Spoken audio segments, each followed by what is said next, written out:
Welcome to Tales from the Fandom, a podcast that brings a special guest out of the multiverse and straight to you. And now your host, David Ginsburg. Hello, everybody, and welcome to the newest episode in 2020 of Tales from the Fandom. I am joined today by somebody that I came across on the Twitterverse a couple months ago, probably maybe even 6 months ago at this point, where we bonded over a video game that we both enjoy and also constantly yell at from time to time. But I am joined by Pappadopolis on the Twitterverse and in Twitch streaming. Pappadopolis, welcome to Tales from the Fandom podcast today. Hey, thank you so much for having me. It's good to be here. It is an absolute pleasure. I know that we connected over our shared love of a video game franchise called the XCOM series. Oh, yeah, definitely. Love that game. It is something I'm sure we'll be talking about it later on in the podcast today.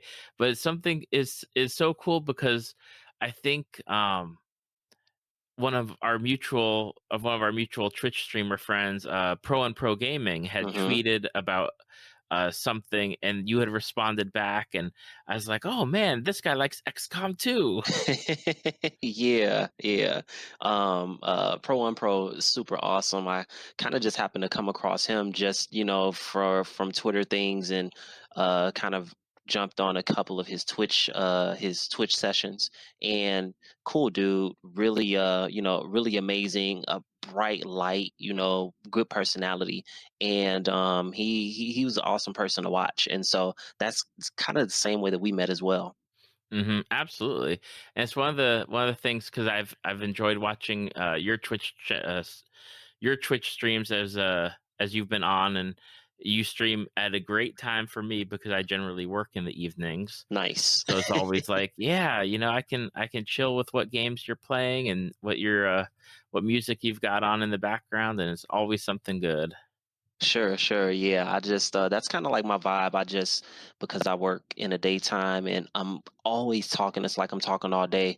My part-time job as a career specialist, where I'm talking to adults, trying to figure out what their career pursuits are and match them with some of the programs that we have with the school and the employer that I work with, as a career counselor, working at a vocational school where we provide IT and business management certification programs. I'm always talking, I'm recruiting, I'm talking on the phone, I'm talking face to face. So it doesn't change, because when I get home after I'm done with the kids and kind of chill with my wife, then I get on Twitch and I'm just talking 24/7, and but when I jump on Twitch, it's a different kind of thing, because now I get to control my environment and the environment that I want. It's something to kind of like ease myself, inside and out, emotionally and mentally, because of how much emotional and mental effort that I have to put into my daytime, that when I get on stream, I just want something chill. I don't want anything that's going to use too much of my brain power, and just to be laid back. And as I've been streaming on Twitch over the course of like a little over a year now, because I recently celebrated my Twitch versary, my stream versary. It seems like everyone's really feeling that vibe of coming in, getting some nice R&B or some nice chill music, and then being able to see kind of like all of the good things that I have to stream as far as content is concerned. So I'm really happy about that. It seems to be catching on. That's awesome.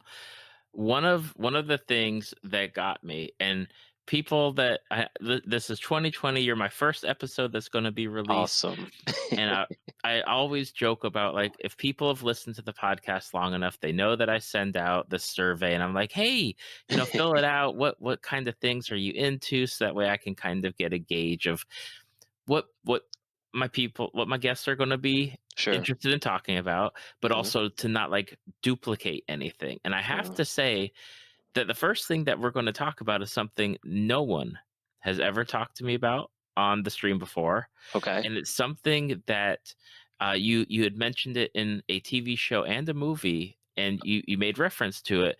Yeah. And I'm really curious to know a little bit more about like what draws you to it. But men's style, men's Oh clothing yeah.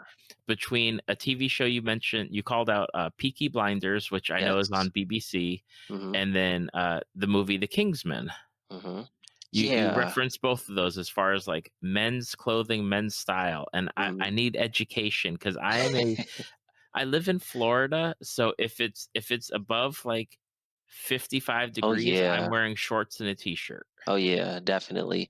I could see, in Florida, the type of fabrics and the type of clothing that we wear, especially around this time of the year in the winter season in Chicago. It's like night and day. So yeah, that's definitely going to take it's definitely going to take a different a different thought process, and to put that into the different types of style in the different places that we reside in currently. So let's I guess let's kind of start off at the beginning of kind of like how I got into the interest of men's style.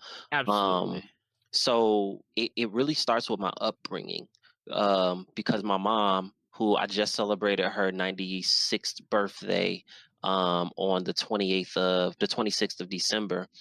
She passed away in 2016, and she was my great aunt. She adopted me when I was a year and a half, and so she took me in when I was a year and a half, and the adoption was approved by the state legally in, I would say, when I turned like maybe 12 or 13 years of age. So that was my mom. But the way that she's a a strong southern personality. Hmm. She was born in the south, so there's a lot of things that she's strict in the ways of, but when she raised me, it was always to be highly, extremely mannerable, extremely respectful to women, extremely respectful to people, and loving.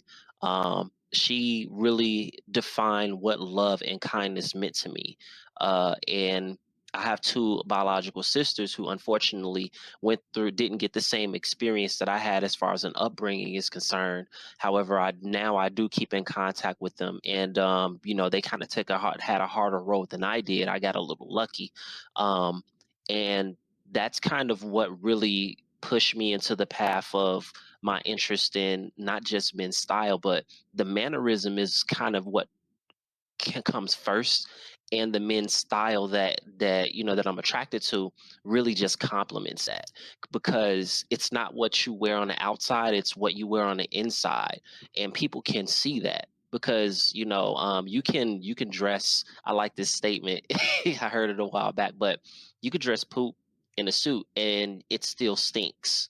you know it doesn't matter what you put on it, it's still going to have that smell. But it's what you have on the inside that really reflects what people are going to see on the outside. And that that kind of what, as I grew up and started to become an adult and really got into what that meant, my upbringing meant to me, that's kind of where the style comes from. So it's not what's on the outside that starts first, it's what matters on the inside. So it's the mannerisms, it's being a gentleman, knowing how to hold a door open, knowing how to pull out a chair, knowing how to say please and thank you, knowing how not to be so shy to just say hello to someone, and knowing how that may have impacted them because no one ever speaks to them when they're in their daily route, or if they're at work and they had a bad day. I started to do this so much as I started to get older and older. I'm not that old of an old man, but I'm kind of old enough to know that these are the ways that I'm set in, and so it comes natural to me. So I don't have a problem with saying hi to a stranger, or saying, "Are you okay?" or "Do you need help?" And those are the types of things those are suits, whether you think about it or not. Those are kind of like suits. Your mannerism is a suit that you put on that people can't see, but they can feel. And so now it's just like, now that I have that particular kind of suit, let me just dress it up a little bit. Let me throw on some Oxford. Let me throw on some wingtips. Let me throw on, a nice tailored suit, or just go and buy something off the rack, that I can maybe just throw on ever so often.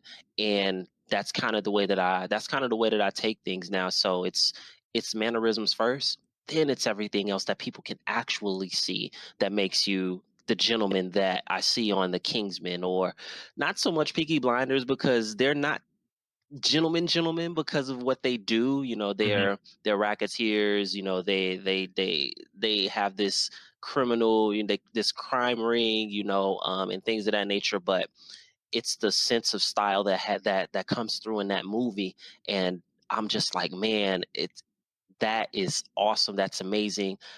That's the way that I would love to be, especially in this season. You have the nice wool coats, you have the nice wool outfits, you have the ties, you have the vests, you have the blazers, and it's just, it really catches me as like, yeah, I can really dig that. There's the backstabbing that's in the story. There's the business mind, that's there, and those are all of the things that I relate with because I'm an entrepreneur, you know, um, that really wants to make it, and I have this grind about myself that is kind of like took on some of it's where my DNA is because Chicago has that. That's the city, that's my city, and I love it. And Chicago, if you're from particular type kind of neighborhoods in Chicago, it gives you kind of an edge and a grit where beyond all odds you have to make it, you know.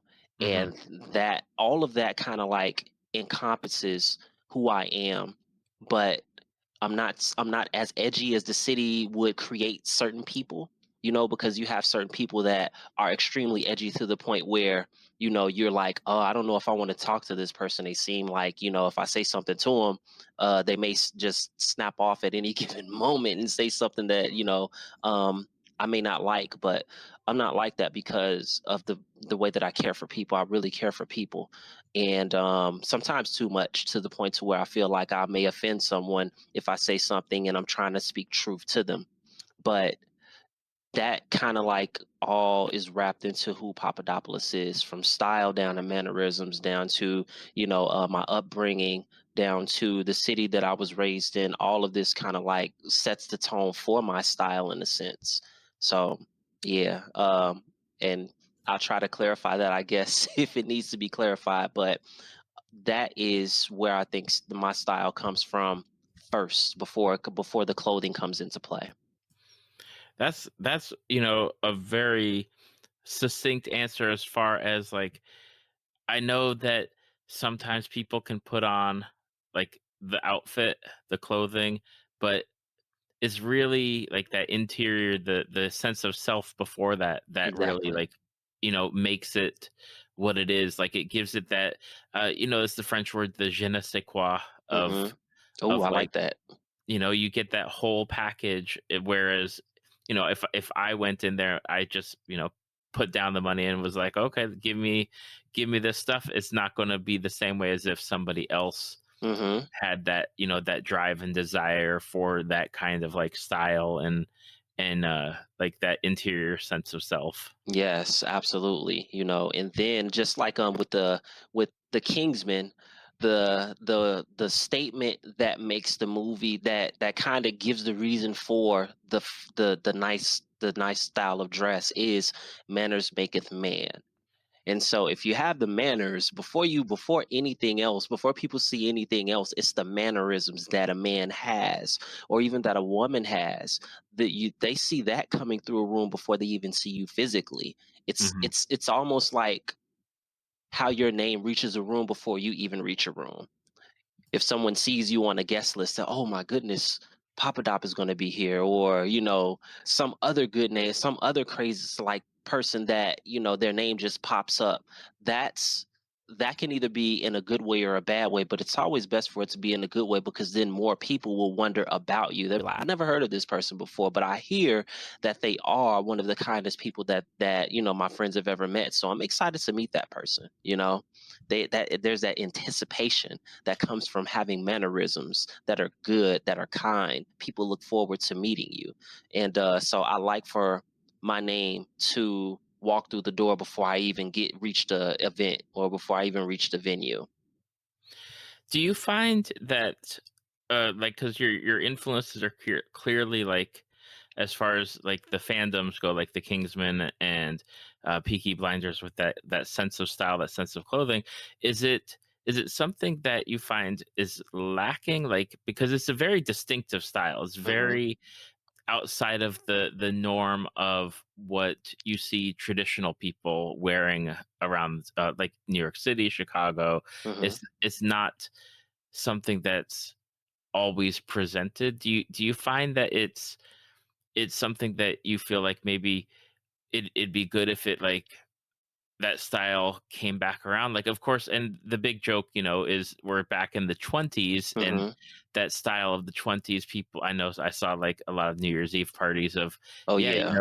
20s parties, 20s styles of dress. Like, do you feel like that sense of style for men's clothing, like, you think it's going to come back around, or is it just going to continue the direction it's going in? Well, every trend has a cycle, and I feel like the stylish man is coming back around, when we look at the 30s, the 40s, where people daily, men and women daily, when walked around their neighborhoods or walk back and forth on their daily doings, they were dressed up, they were kind of stylish in the way that their culture and their area where they resided in was considered to be dressed up. The interesting thing about men's style that's different from women's style is that men's style never becomes outdated. Hmm. It never ever becomes outdated. So a suit is a suit. A sports coat is a sports coat. The only thing that's really different is if there's some modernization to it. Like nowadays, you see a lot more form fitted suits and clothing, formal clothing, than you would back in, like, let's say, for instance, 15 years ago, where things were a little bit more loose. You see more American cut suits where there's a little bit more movement in the suit cuts, and things of that nature. Nowadays, you see more European style suits where things are a little bit more form fitting, a little bit more tighter. But the suit in general, it never goes out of style, and that's what makes uh it's a little bit easier for a man to kind of dress for a formal occasion or for a job interview than it is for a woman, because you can have a suit coat hanging up in your closet, and as long as it's pressed, as long as you have it hung up or folded in a comfortable position for that fabric, you're going to always be able to wear it no matter what. If you had to say, like, if you had to pick a piece, like, one thing, Hmm. one piece of, like, an outfit that you think just works anytime, just, throw it on. Is it like the traditional sports coat, or is it something else? It's the sports coat, definitely, because you could wear that with a pair of jeans and a sneaker, or you could switch it up and go to a formal event. That same sport coat, you could just throw something that either came with the ensemble, or something that is the closest match to that color, and go out to kind of like a more formal event. The sports coat is one of the most diverse articles of clothing that a man can own in his closet, I think. Now, I gotta ask you a question because I had to recently wear something that I've never worn before. Okay. Suspenders. What are your thoughts Oh, on I suspenders? love I love suspenders. I love suspenders. That's something that is never going. I have a couple of pair of suspenders. I have a navy blue pair, and I have a kind of like a burgundy pair. The suspender is going to always be a love of mine, no matter what. It'll never leave my closet. What is the love? Like, the only I will say that the one thing that the suspenders did was they kept me standing up straight and sitting up straight. Um, the suspender was traditionally created to keep the workman's pants pulled up when there was no belt available. So you Mhm. would have that suspender, the button sewn into the belt loops, not where the belt loops would be for the pant, Mhm. and then you would have your suspenders to wrap around that belt, around that button where the belt loop should be. And so over time it's evolved to the point to where it's just kind of like an accessory. But I think that anyone that takes the effort to wear it the way that it was meant to, the way that it was first meant to be made, paying homage to that, I think that's style points. Because at the end of the day, with men's style, you can have a great suit, but if you really know how to just put the small, the really minute touches, like with accessories, like a suspender or a pocket square or a nice watch. You don't really have to do that much when you wear a suit, and that's what's so. When you look at James Bond, James Bond will go into a movie and he would go into an event, a venue, and he would just have a regular suit on, but you would see like a button that stood out, or you would see like a pocket square, you would see a watch, a gadget, that looked like a normal watch, but he could be recording a conversation. you know and Hmm. it's like those are the things that really excite me about men's style, especially when it comes to like formal and semi-formal. You don't really have to do that much. I definitely have to say, I feel like the northern like parts of the states, and of course, I'm sure like in England and the northern parts of other countries that get the cooler weather, like you have the more opportunity Oh yeah. for those type of clothing and the Yes. outerwear and everything in general. Yes, definitely. And that's the reason why I love the city of Chicago, because we get all of the seasons. So we get to experience the really nice warm weather. We get to also experience, the fall, the spring. So we could switch it up and really do some really nice things with clothing. And that's the reason why Chicago is one of my favorite cities. I'm a winter baby, but I love all of the seasons. But when it comes down to the winter, you could layer it up real nice, get a real nice a trench coat or a pea coat, get a couple of nice scarves to be able to switch up the variety, get a nice hat. It's I just get it really excited talking about it, because it's kind of like a passion of mine. Seriously, it's a huge passion of mine that I'm hoping to really bring my passion to the platform of streaming, because it's non-existent right now, and I'm excited to what 2020 is going to bring with my passion for Twitch streaming. That's awesome. And people, you need to check it out to watch Papadopolis's Twitch stream, because I know you tried it out at least on one stream. I Yeah. think I caught either the tail end of it or right at the beginning, Hmm. where I was able to like pop in, but I had to go do something because that's always how something is in the house in the evenings. But I was like, man, like because typically you don't see, yeah, you don't see the dressed up like guy streamer. I will say. No, no, you don't. That was the one of the reasons why I called it suit and tie mode. The reason why I wanted to make that statement is to show that there are a lot of male streamers that are either interested in finding out what's the right thing, what's the right way to dress.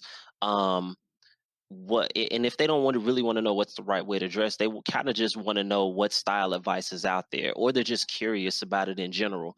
But there's no real corner of the platform, of any streaming platform in general, other than YouTube, to go somewhere and say, hey, you know what, there's a place that I can go. You can go someplace for cooking, you can go someplace for crafting. You can't go any place on Twitch or Mixer for men's style.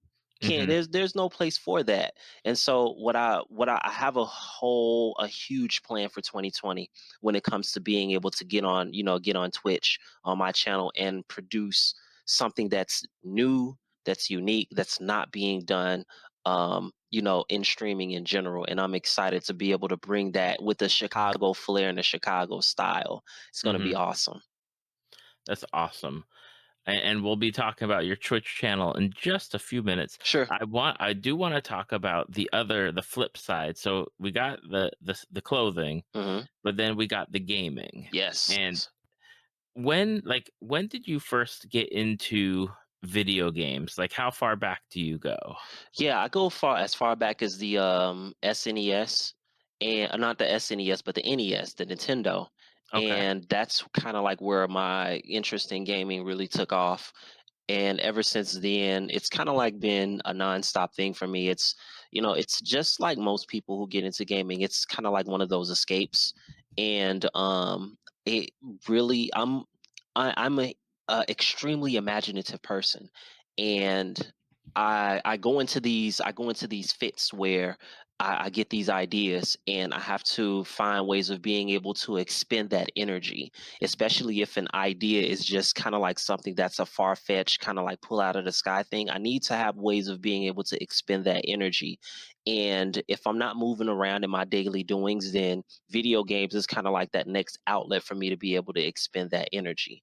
And so that's kind of where gaming comes in for me. And so ever since the Nintendo days, when I was around maybe 8 or 9 years old, it never stopped for me. What were some of your favorite games growing up? Um, well, obviously, Super Mario, the Super Mario Duck Hunt package, that was one of my favorites when it came to NES. I would say one of my favorite games that kind of really, my first game that I really fell in love with.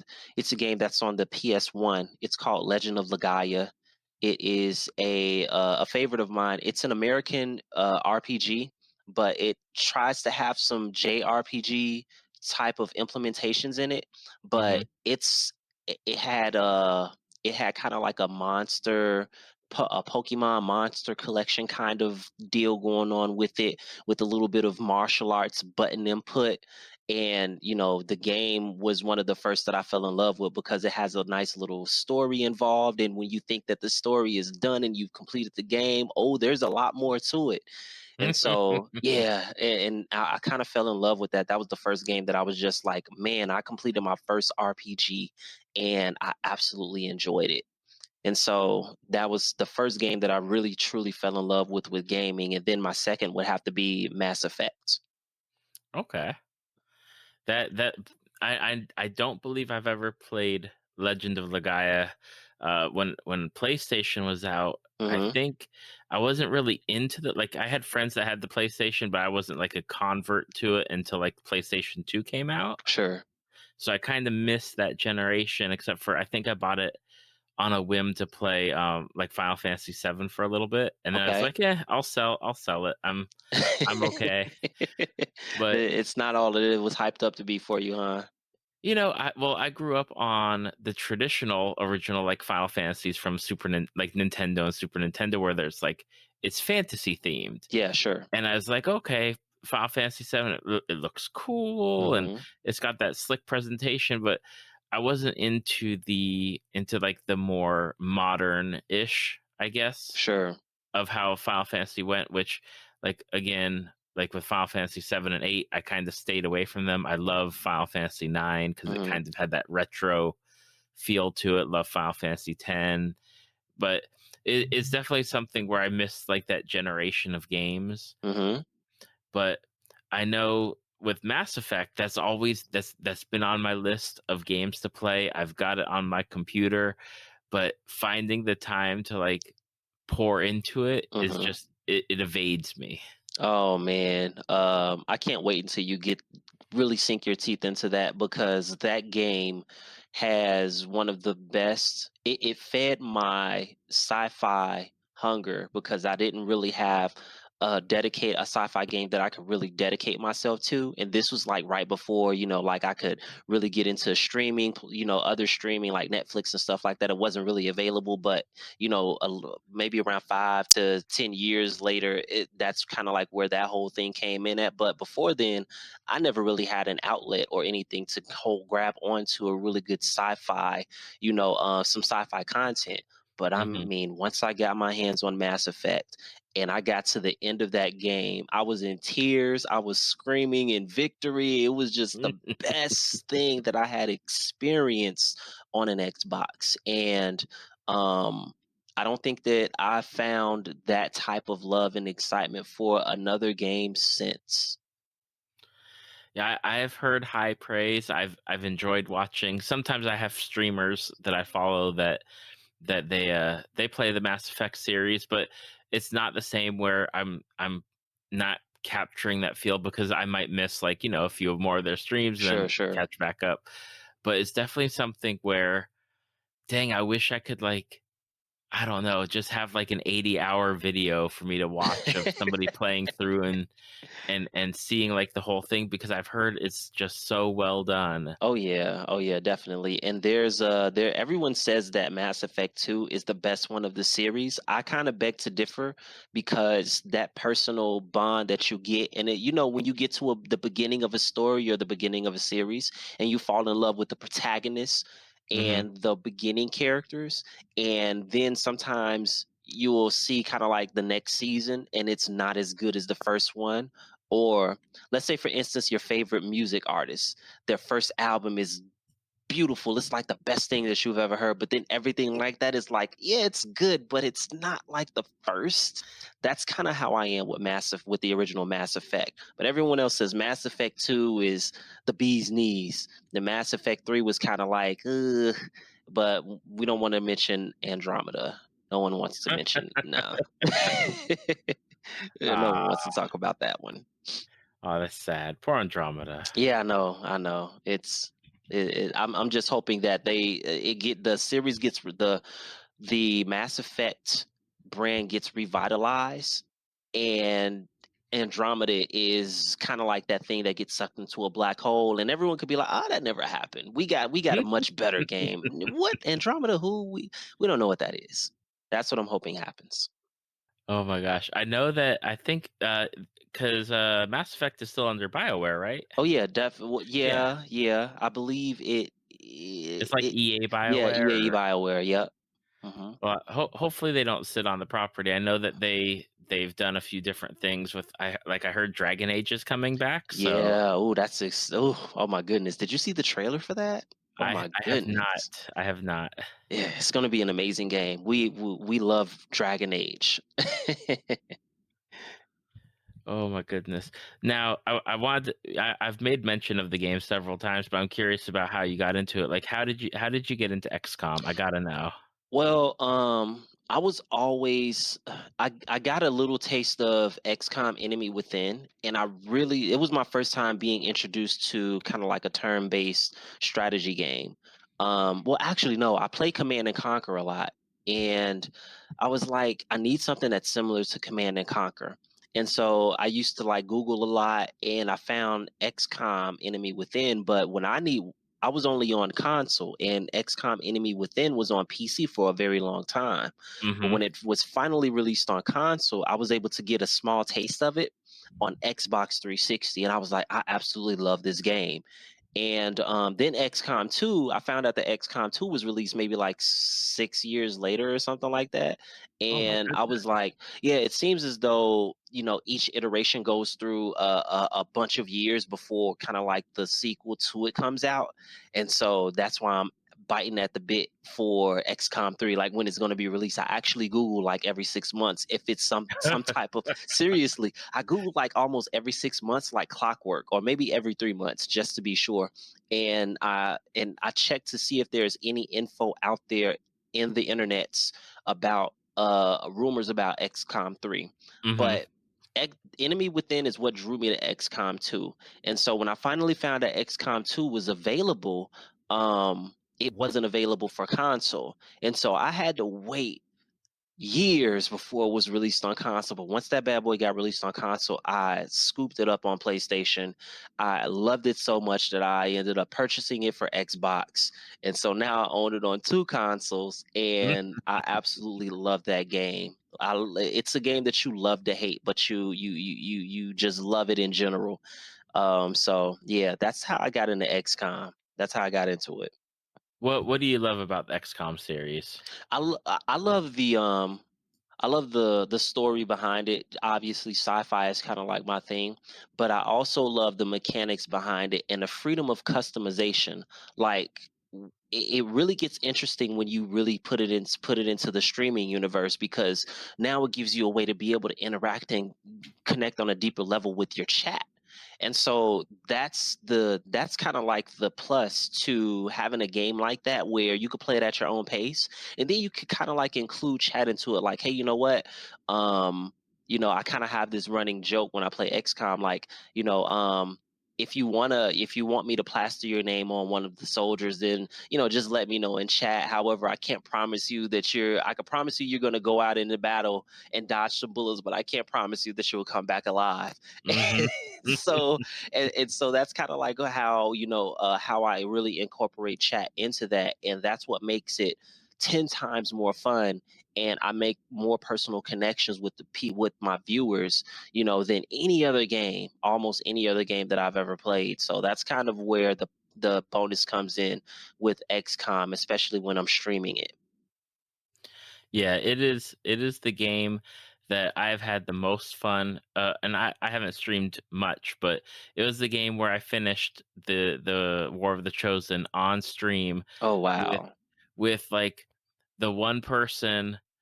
I mean, it like the end game, because you've been to the end game, Oh yeah, definitely. and it's like you're running through, and it's like a 2 hour kind of like mission at the end, Uh-huh. and you've already like expended everything, you're just done, and it's like, if I didn't take, like, if the shot didn't hit, Yeah. then the party is like, my squad is wiped, and I'd have to Yeah. start over with like a lesser squad with like like these not so great weapons, because everyone was like carrying out around like all the The good chosen stuff. weapons, Yeah. the good Yeah. stuff.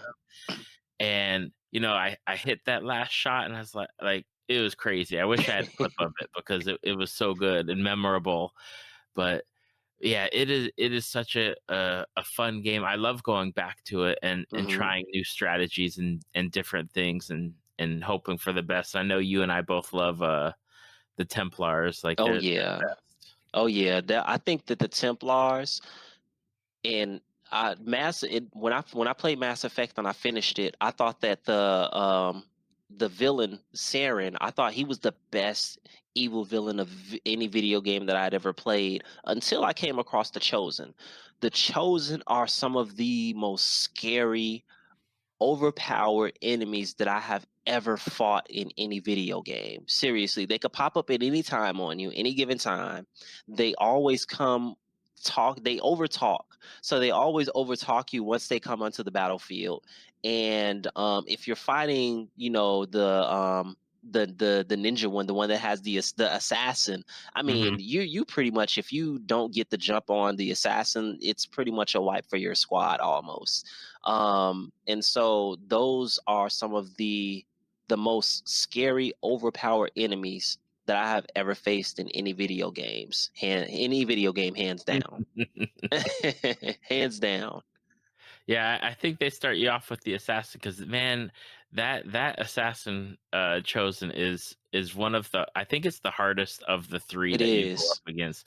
And I swear, like, it's always the joke of like, you got a 99% chance to hit and you miss, You and then miss. your other person has a 99% chance to hit and they miss, and you're like, how many times am I missing on a 99% chance? Yeah. And then of course it's like, well, here comes the chosen, they're gonna do they're gonna stab me, then they're gonna do like this other thing, and then Uh-huh. they're gonna do this other thing. It's like, come on now. Oh yeah, yeah. You just like you got to make sure your teammates are far enough from each other not to get hit by their AoE attack, but then you got to make sure that you kind of have somebody to get strong hits, and you got to make sure you have enough grenades to throw just in case their weakness is to grenades. And the type of chosen that you fight depends on the special unit that you start out with in XCOM. So I never played the Chosen storyline where you start off with faction by faction. I Hmm. always start off with a random special unit. Like it could be a Templar one moment, but the Templar is normally strong against the Warlock, I think. I think And so, yeah. yeah, and the sniper, I forget the name of the unit that's the sniper, but I think they are the one that the assassin is weak against. Hmm. So I choose it randomly so I could celebrate if I get the Templar, and if I get anyone else, I'm just like, oh my goodness. Yeah, yeah. Now, one of the games that I truly enjoy seeing you play on stream, and it's one of the ones where I'll pop in and sit back and enjoy it, and it's a game that I really want to pick up for the PC, because like, you make me want to play it, Hmm. because I feel like I would just sit back and just like fly around for days without accomplishing anything, mind you. I would just be like flying around looking at the pretty stars. Is Elite Dangerous? Oh yeah, Elite Dangerous. That's the game that once I kind of got into because I first purchased Elite Dangerous, and I don't even know how really I really got into it. I think it was just like I was looking for something sci-fi, right? And I happened to come across Elite Dangerous, I guess from a Google search or whatever, and I ended up purchasing it on my Xbox. I believe it was maybe in back in October of 2017, and I played it for like maybe 90 days straight. And the most difficult thing, I always tell people that if you're looking to get into the game, there's no learning curve to the game. There's a learning cliff. So you either hop in the cockpit and you learn how to fly and you enjoy it, or you hop in the cockpit, you struggle to learn how to fly, you get frustrated, and you put that game to the side forever. And that's kind of like how it was for me. Stuck to it for 2 months trying to really learn how to get the hang of just flying, and I put it to the side. But once I started streaming, I was like, okay, it felt different once I started streaming. And that was 6 to 8 months after I put the game down the first time I purchased it. And so I started streaming and I was like, wow, this is if I would have just took the time out to just clear my mind and really focus on how to be able to fly, because that's the most difficult thing that you could do is learn how to fly your ship in the game. Once you learn that, everything else is pretty much easy. It's an open world. You have your choice of how you want to play the game. And there are a lot of games that say, oh, you get your own choice. And this is a sandbox game. And you could share this world with everyone else. But Elite Dangerous is truly one of those games that you can go out and your playground is a 1-to-1 ratio map of our actual galaxy. And you can go out and you can explore as much as your heart's content, and you still won't even cover 1% of the galaxy.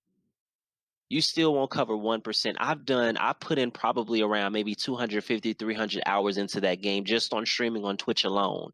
And I still haven't covered 1% of the galaxy. No one has covered, I think as of right now, there may be, I mean, I can't, don't quote me on this, but it's still a very small percentage of just the entire player base in general that have discovered, that have went to undiscovered parts of the galaxy. It may be a little over 1%. It may be like 2 or 3%, but it's a very small percentage. And we still have a lot more to discover in the game as a community, a player base in general. So there's still a lot to go. There's still a lot to discover. And I absolutely love that game. That's my main game that I stream on Twitch.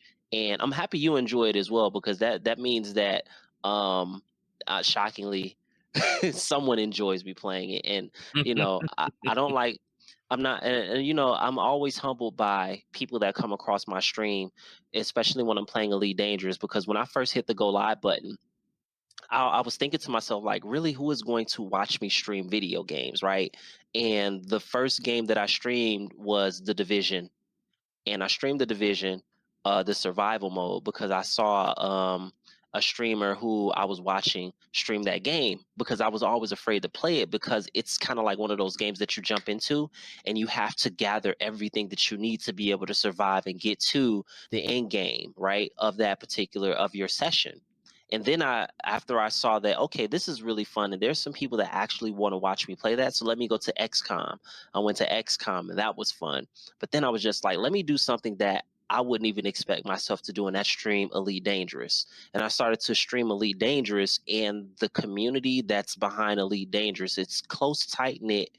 It's kind of like, it's not a very large community on Twitch, but it's nowhere near small, and it's tight knit. So everyone knows everyone pretty much that streams that game on Twitch. And if you really, really enjoy that game and you really like dedicate yourself to whatever it is that you're comfortable with doing in the game, you're going to get people that come to that stream. And some of them are going to be people that are very, very well known in the Elite Dangerous community. Like, I've had one of the most popular streamers that stream and YouTube the game to come into my stream one day. I was doing a daytime stream, which is very rare for me, and Yamix came into my stream. I was like, oh my God, is that Yamix? And he was like, "Yeah, I'm hammocks." I'm like, "Oh," I freaked out for like a couple of minutes. Like seriously. And so I've gotten to either watch some of the more popular streamers, Elite Dangerous streamers, or had some of them to like kind of pop into my stream in the late night hours and watch some of my streaming sessions of Elite Dangerous. And everyone pretty much knows everyone there. And we're all really supportive of each other, new and seasoned gamers. So you'll be coming upon a really good community if you decided to load up that game and really get into it. Yeah, it's definitely one that I've got my eye on. I love my sci-fi stuff, and it's always, and I love Star Wars, and I love Star Trek, and I love like those big IPs. Oh yeah. But I really want something where I can just get a ship Hmm. and fly around and look at stuff and be like, you know what? That's all I need to do. Like, I don't need to have like a plan to do stuff. Yeah, yeah, definitely. Many people that, kind of like stream Elite Dangerous or, kind of like on and off. I've been in their streams or they've come to my streams and they'll be like, "Man, I'm surprised you haven't burned yourself out on Elite Dangerous yet," because, there's certain things that people do and then they're just like, "Well, there's no end game to it. So like, what's the point of me playing it, after 150 hours or, what so have you?" I create my own fun by saying, "Hey, you know what?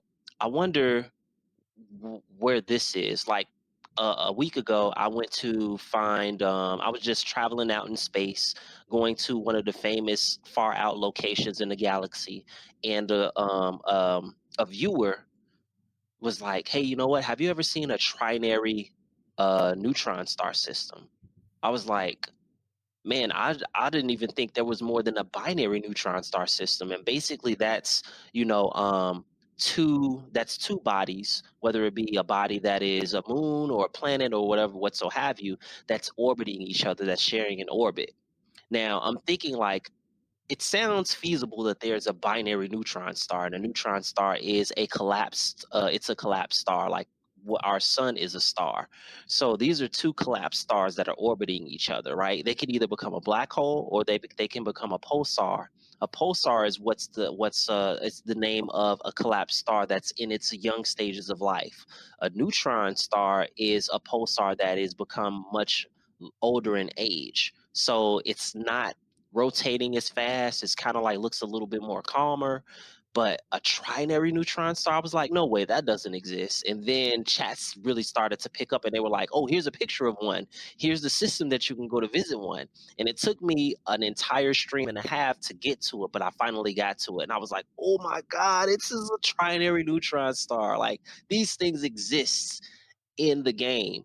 And if you research it, if you Google it, you'll be able to find information about binary and sometimes trinary neutron stars that have been found out in far out space that are either kind of like we think that's there or it has been proven that it's there because of how light hits certain areas of the galaxy of where you're looking in the time. So Hmm. it's crazy and I get really excited. This is how I keep Elite Dangerous fresh for me. I go out and I say, hey, you know what? I wonder what's there, or I've never been there before. So let me go to it no matter how long it takes. It could take me a week, it could take me a month. There have been some trips that have taken me a literal month's time to be able to get to. But I just enjoy the journey. I just enjoy the journey.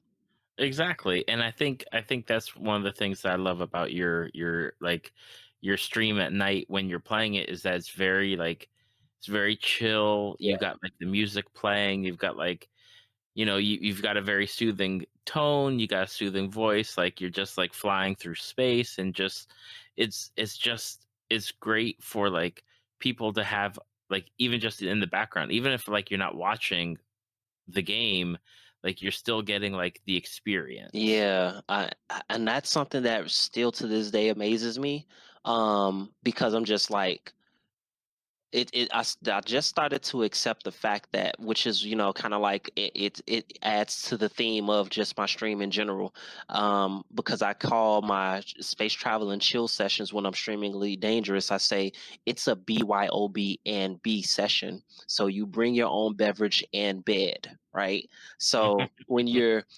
there. it's a late night stream, so 9 times out of 10, you are trying to relax, you are trying to chill out. You're, I try to bring in the theme of bringing your own beverage because it reminds me, hey, you know what? I need to have some water, with me on my stream because I could talk a lot and I don't want to get have a dry, get dry mouth or whatever the case may be. Mhm. So I would say bring your own beverage. It could be alcoholic or non-alcoholic beverage. I'm not judging you, but make sure you have your own bed as well. So I want to encourage them that this is a space where you can come and chill and have this experience, and if you end up falling asleep and you're holding your mobile device in your hand, just please make sure that it doesn't slap you in the face when you fall asleep, because I'm not liable for any hospital costs. So this is kind of the experience that I love to bring, because this is what I want when I'm trying to wind down from my day, and I'm presenting this type of content to the viewers, and they see it. Everyone seems to enjoy it, and we just have a good time getting to know each other. Now, I have to ask, how did you get into Twitch streaming? Like, what was it about it like that you made you pull the trigger to do this? So, I always have to thank my son, my oldest son, for letting me know what Twitch was, because I've had my PlayStation 4 and an Xbox One almost since they were released. Their first release, and I've always seen the both the YouTube and Twitch apps baked into the PlayStation and also the Xbox, but I never really paid attention to them because I'm like, I don't have time for that. And my son, as now he's getting older, he's one of those kids that loves watching other kids on YouTube play with toys, play with video games, and he has a huge interest in space, random facts. He wants to learn everything, especially when it comes to that arena. So if you think I'm crazy when it comes to sci-fi, this kid is absolutely bananas with it. Like, he tells me things that I haven't discovered yet. Even on Elite Dangerous, he knows what a binary neutron. He knows what a neutron star is. He knew what all of this was before I even got into Elite Dangerous, which is mind-boggling to me. And he learns it all from YouTube. And so he came to me one night, and this was right after Christmas of 2017, I believe, because I just had my streamversary. So yeah, he was like, Dad, can I stream on Twitch? And I was like, what the heck is that? And he was like, it's where everyone else streams video games. And I was like, well, you know what? Hold that thought. I'll check out Twitch, and if it's a place where I feel comfortable with you being able to do something like that, then I'll work with you to be able to get some things together. 2018, that's when it was. And so from that point on, I've been streaming. I hit the go live button shortly after that, and I never stopped. It's something I think everyone has like their own journey. Hmm. I know my middle kid, he's like, can I have a YouTube channel? It's like, no, like, because we don't allow them on YouTube. It's a slippery slope for Sure. like trying to watch over all three of them, like, Yeah. and what they're getting into. But it's like, man, no, you can't do it. But like every Twitch streamer that I've talked to is always there's always something that just drives them to create and to be on the platform and to put themselves out there. Yeah. Because even when it's like, because when I first heard of Twitch, I was like, why would I be watching to play? Why would I watch somebody play video games, Yeah. or watch like people play Dungeons and Dragons like in front of me and just listen to them? Right. But but honestly, it's like I got to see a video game completed that I would never play, but I've always wanted to, and it's like I can just watch them. I Yeah. don't have to invest that time.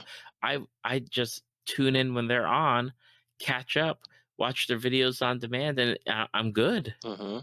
Yeah, definitely, definitely. And that's always what amazes me about Twitch. And now after 1 year of creating this content, I'm finally starting to get it, and finally starting to see where my secret sauce lies within this platform. And so now that I'm starting to get more comfortable with including a variety of content with clips and all of these other, and all kinds of other things to experiment with my audience, now it's time to really ratchet things up to 100 times. And so what my plan is for my channel in 2020 is to bring men's style to the platform and support local brands in the city of Chicago. So now it's not just me talking about what I like, because people on YouTube do that already. What my job is going to be is to go to those local entrepreneurs, because each one of them have a story behind what they do, behind their brand, and why they started it, and why they went on this journey to do their entrepreneur thing with that t-shirt or with that hoodie or with their with their line of clothing. And I want to bring all of that to the platform in a real life state. So I want to take what I do 100% of the time, which is sitting in front of a television or holding a controller, and I want to take that 100%, cut that down to like 40, and make the other half IRL. Hmm. That's really my plan, for 2020 with my channel. And I'm going to do it in a way that it's not going to be able to be duplicated for a very long time. So with my personality and what my idea is for it, I know that the interest that the male gaming the male gamers have on this platform, that have already verbally expressed to me, hey, you know what, I'm interested in this, I like what you're doing with this, but I'm curious to see where you're going to take it. This is where I'm taking it, and I'm announcing it here, and this is where I'm taking it. So everyone just needs to be prepared, because I think that it's going to be an amazing new journey for me and us in general. And that's really awesome. It's something like totally outside of the box of what's already on Twitch, or at least like what I've seen of Twitch. Hmm. And it's definitely going to be something that, I think people really need to pay attention and really just watch and see what happens. Because one of the things that I've always been excited about you, as far as, Twitch streamer or following you on Twitter, is that like your passion for your projects is like beyond what I normally see from even like passionate people. um it's interesting that you bring that up, especially when passion, because I'm very passionate. The reason for that particular passion, sometimes I feel like I could get so passionate that I have tunnel vision. And it's a fine balance between that, because it's an everyday battle. Like, my passion will drive me to just being as open-minded as I can, but I get tunnel vision when my back get put against the wall, like when my plan doesn't go quite as planned, right? And so now I got to push a little bit harder. I got to grind a little bit more to fight through whatever issue that has kind of like popped up, sprouted out like a weed. I got to find a way to be able to pull that weed, and it could be more than one weed. Trust me, it's every day it's a ton of weeds, right? Some more than others, and I got to find a way of being able to pull up those weeds, find a way to pull them up from the root, so that the same issue won't pop up the next day, and then still find the path to to get back on the plan, to find the way of getting back to the plan that I have set for me. And so now I recently watched on Netflix, Kevin Hart has a special. It's called Don't Fuck This Up. And he right now he's known as the hardest working man in comedy, and I completely relate to his grind. While I'm not quite there, I'm not a millionaire or anything like that. He's a millionaire. He's doing his thing. He's Kevin Hart, but his grind really inspired me. And I'm just like, from 2020 on, I want to be, at least to myself, I want to know myself as the hardest working man in Chicago. Like, I want to, my catering company that I'm starting, I want that to be crazy successful. because I wanted to help as many kids as it can. I feed kids with my catering company that attend after school programs in underserved communities in the city of Chicago. I want that to go and take off. And I have so many other ideas that is based off the success of that. So many different business ideas. And every time I get a victory, I have to celebrate it because I don't have a large team around me to celebrate that with.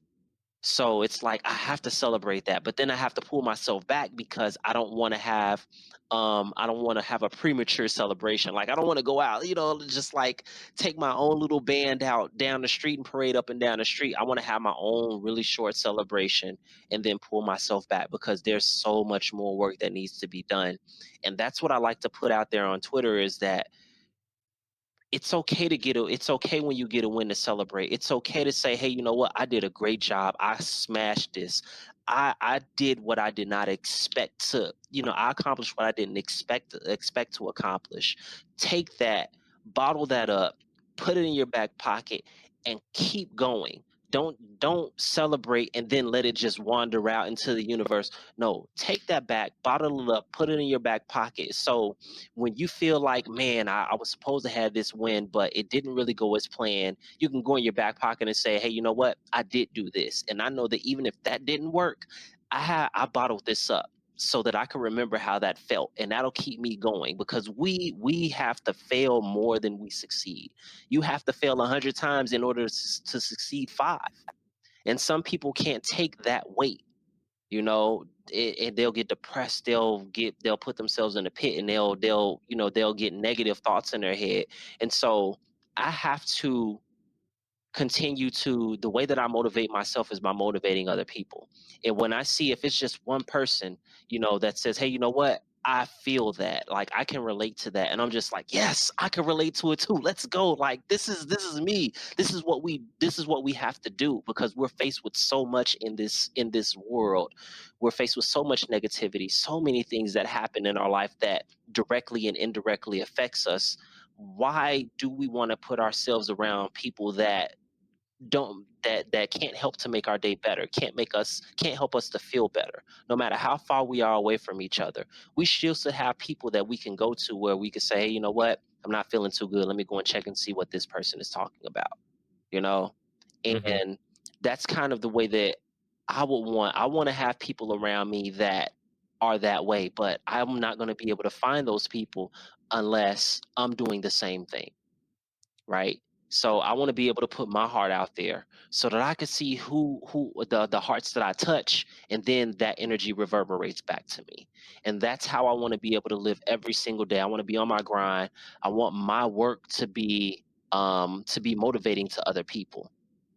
And that's the way that I make my action. I want my actions to speak louder than my words. So if I'm saying things, anybody could say things, but if I'm doing it, then they're like, well, damn, okay, this is different. There's a different type of grind to this person. There's a different kind of feeling to what they're doing. And like, I never want to feel like what I'm doing is ordinary. I never want to feel like what I'm doing is ordinary because it's powered by more than just me at the end of the day. This is something that's powered by a higher being than just me alone. And so I have to be grateful, but I'm going to celebrate whenever I get a win. I'm going to be like, yes, this is what I'm talking about. Let's keep going. Let's grind it out. And if other people feel me, then I feel like, that's just another check mark saying, hey, I'm closer to my job being done for the day. That's I don't have anything to add to that. Like that's a good thing. Like I don't know. I got no words right now for what you've just put out, but That's the feeling, that's the feeling, man, because we all come up against a lot. We all have our own story, that some of it we share and some of it we have to keep bottled up in order to protect ourselves. And it took me a while. Like, I'm 35 years old. I just turned 35 years old. It took me a while to even accept myself as being open as I am to get on Twitch and dance in front of the world, right? If you would have said, "Hey, Pop, you're gonna be on Twitch and you're gonna stream Just Dance in front of 50 to 100 people," I wouldn't have believed you because I wouldn't have felt that I was brave enough to do such a thing.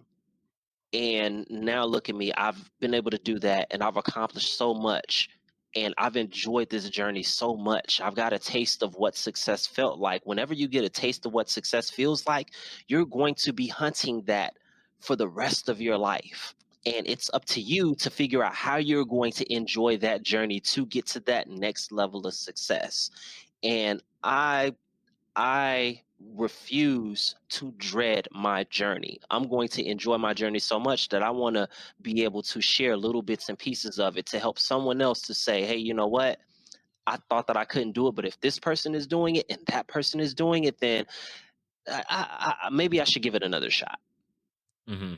And that's the way, that's the way that I always want my grind to be. I never want to stop working. I always want to, be able to do something to be able to, to be able to put another